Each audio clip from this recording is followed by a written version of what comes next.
for concern that this has caused untold anguish, pain, and suffering to the bereaved families and psychological torment to the neighboring communities.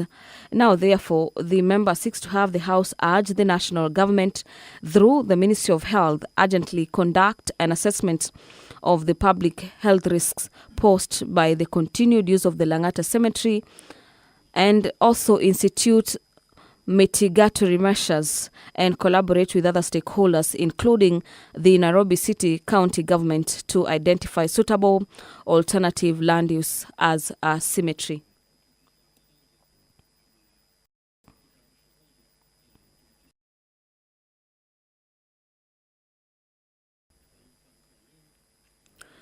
The development and implementation of a program for the voluntary regularization of the land occupied by squatters for a prescribed period is a motion that will be moved by Honorable Mark Mwenje, that aware that lack of access to ownership of productive assets, in particular land, on one of the very serious sources of economic as well as social insecurity for Kenyans, and further aware that many communities, particularly in rural areas and informal settlements in the urban areas, depend on land for their production and livelihood, and therefore the landlessness affects the ability to secure basic needs such as food. The only way of accessing land to put their dwellings has been to take up residence on land that is unfit for human habitation. Aware that the Bill of Rights in Chapter 4 of the Constitution guarantees every citizen the right to adequate housing and reasonable standards of sanitation, noting that there is very many squatters who have settled on land that belongs to either absentee landlords or unadjudicated land, public land or community land for long periods, with some disputed while others are undisputed. Concerned that the issue of land settlement in many urban parts of the country, particularly the informal settlements, has remained unresolved, with numerous persons remaining squatters.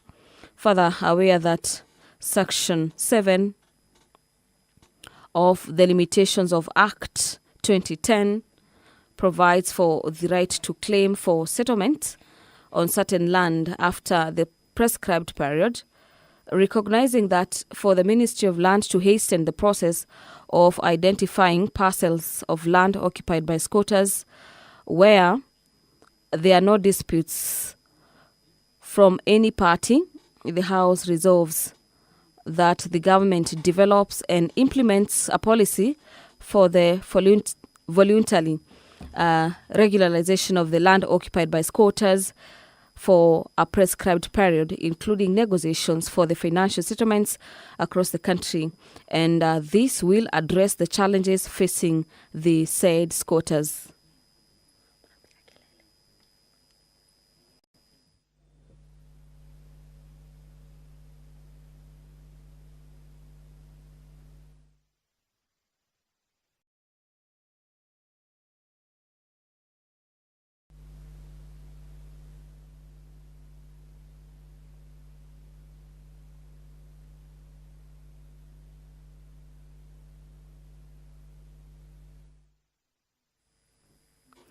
The quorum bell of the National Assembly is on at the moment. A further 5 minutes has been added to allow members of parliament to make their way into the chamber this morning, and this particular directive is pursuant to standing orders of the National Assembly that directs the Speaker to take those particular directives guided by the standing orders to allow that at least 50 members of parliament are in the chamber at such a time when the House is commencing business.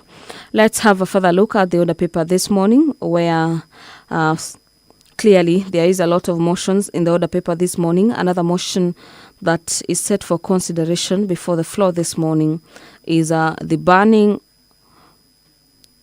of the growing of eucalyptus trees in the country, and this particular motion is by Honorable Moses Kirima, that aware that the eucalyptus trees, especially the species that are are popular among the large-scale and commercial trees farming in Kenya, and noting that these particular tree species are grown in most ecological zones in the country, and in particular the western central Rift Valley, as well as central Kenya, parts of eastern and the coastal region of the country. The National Assembly has raised the requisite quorum. I direct that the bell may be stopped. We may proceed. Order number 1, administration of oath. Order number 2, communication from the chair. Order number 3, messages.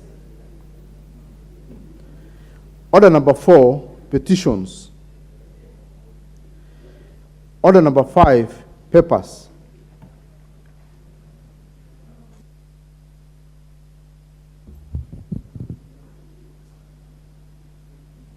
Leader of majority.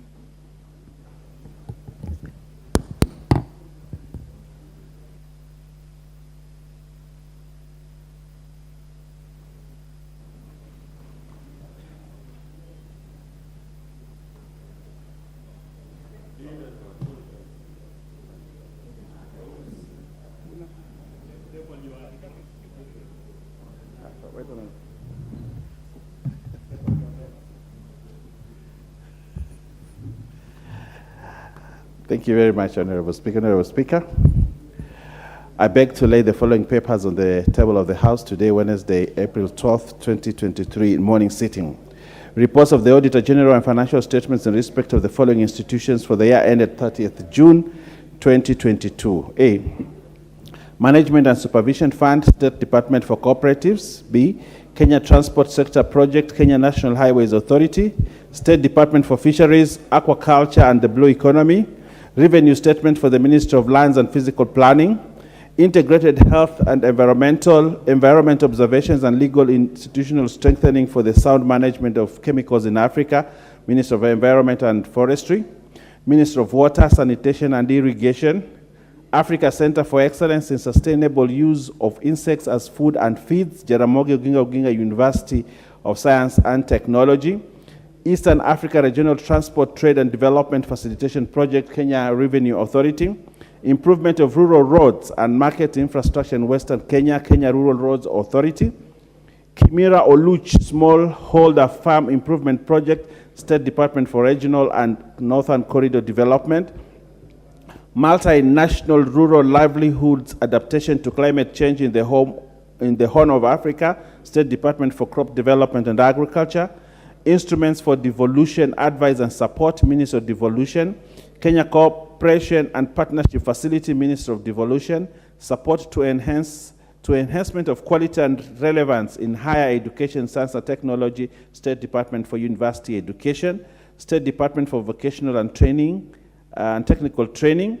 Global Fund to accelerate the reduction of TB, leprosy, lung disease burden through provision of people-centered, universally accessible, acceptable, and affordable quality services in Kenya program. The National Treasury.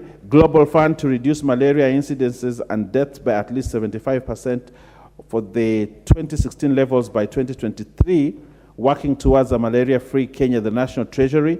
Global Fund to reduce morbidity and mortality caused by malaria in the various epidemiological zones by 2/3 of the 2015 level by 2020, the National Treasury.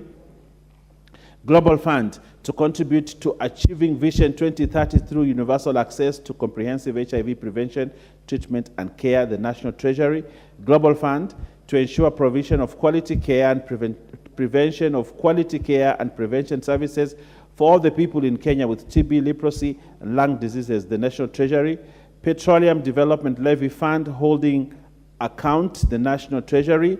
NEMA's GCF Readiness and Preparatory Support, NEMA Capacity Strengthening Program towards accessing climate finance from Green Climate Fund, National Environmental Management Authority, and lastly, NEMA GCF Project Preparation Facility, devolved climate change governance and strengthening resilience of communities in target counties, National Environmental Management Authority. I thank you and I beg to lay.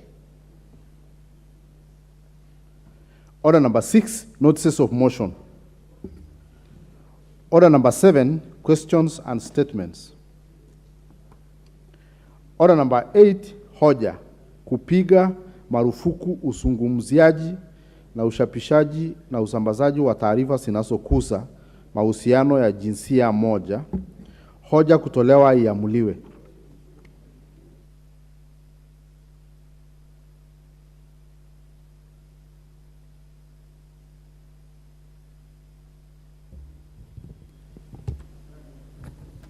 Waheshimiwa, hoja hii ilikuwa imemalizika katika kipindi cha mazungumzo ya bunge, na sasa ni kuleta swali hii muamue na mudhibitishie kwamba kuna akidi kwa minajili ya bunge kuamua. Natoa hoja iamuliwe. Kwamba tukifahamu kuwa familia ndiyo kiungo cha msingi cha jamii na kutambua kwamba utamaduni wa Kiafrika una dhamani sana asasi ya ndoa ambayo inahakikisha kuendelea kwa binadamu kupitia uzazi, kuzingatia ukweli kwamba ibara ya 45(2) ya katiba inaeleza kuwa kila mtu mzima ana haki ya kufunga ndoa na mtu ya jinsia tofauti.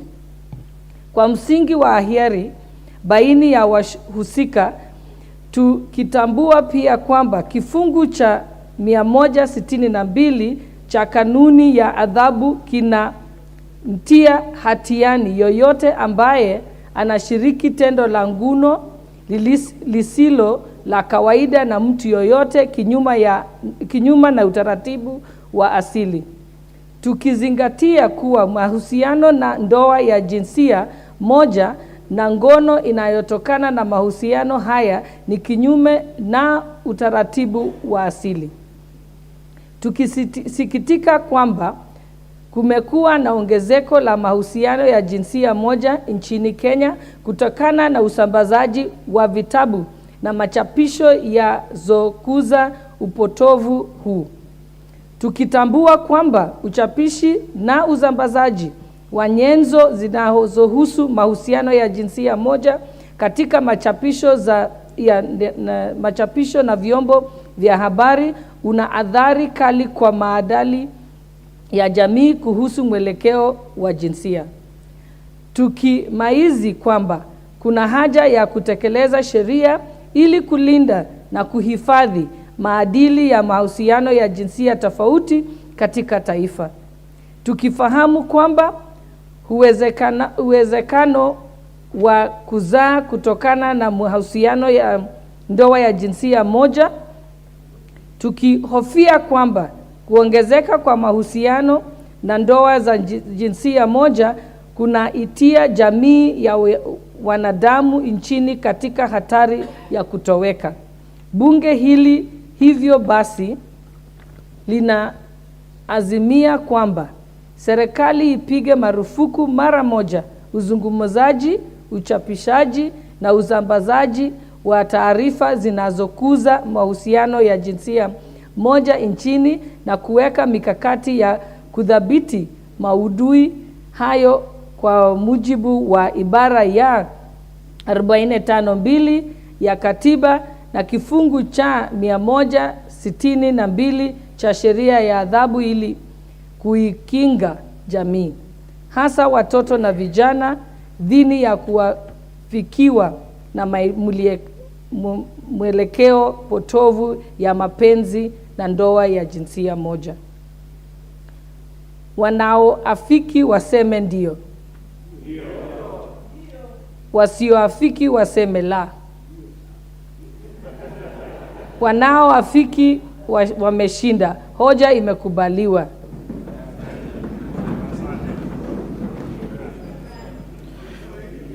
Order number 9, motion, reduction of cost of electricity in the country.